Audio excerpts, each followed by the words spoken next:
Welcome back to our litigation support in special situations. Now we're going to actually discuss the common types of cost behaviors. In the first video, we briefly went over that, so now we're going to go a little bit more in depth. So as we mentioned, we have fixed costs, and they are not driven by changes in your volume, right? So you have your total cost, and then you have an amount of fixed cost, and some examples are depreciation, property taxes, and supervisor's salary. Now note, depreciation, if it's on factory equipment, that would be part of manufacturing overhead. Property taxes, if they are related to the warehouse, that would also be manufacturing overhead, and supervisor's salary, if they relate to the production, then that would also be part of manufacturing overhead.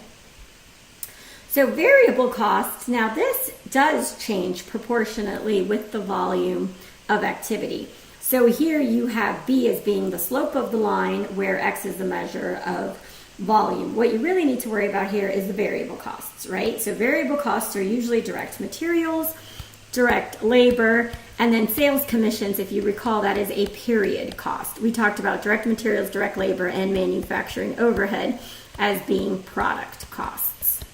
And product costs are inventoriable, meaning we move them to inventory and we house them as an asset until they are sold. And when they're sold, they get expensed to adhere to the matching principle via cost of goods sold.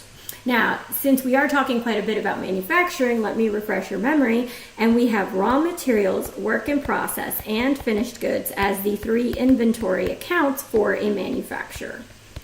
So remember, raw materials is where your direct materials are housed. Also note, indirect materials are part of manufacturing overhead.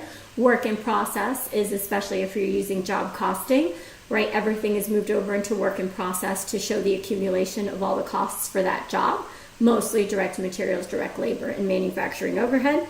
Then once you take the items out of work in process, you would debit finished goods inventory, and finished goods inventory gets debited for the cost of goods manufactured, but then when you sell it, cost of goods sold, that's only done from finished goods. So hopefully this is just a little refresher of managerial accounting to help you understand the common types of cost behaviors that as forensic accountants we need to be familiar with in order to determine predatory pricing.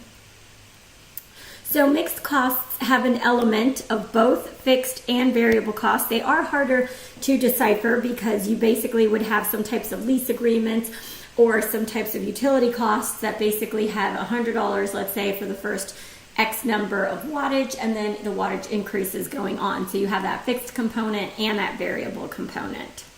Semi-variable, these are costs that change but not proportionately with the volume change. And so this is a little bit, again, more difficult to kind of see with the naked eye. And these increase, but they can increase at a decreasing rate with the volume of activity. These are definitely harder to note. And then the slope does go upward and to the right. It's not really a straight line. So any type of costs that are semi-variable or step or mixed or semi-fixed are all a little bit more challenging to predict because the behaviors do not follow just one form. So semi-fixed costs, they increase, but here we kind of call this kind of like stepwise costs as well because they increase in particular steps.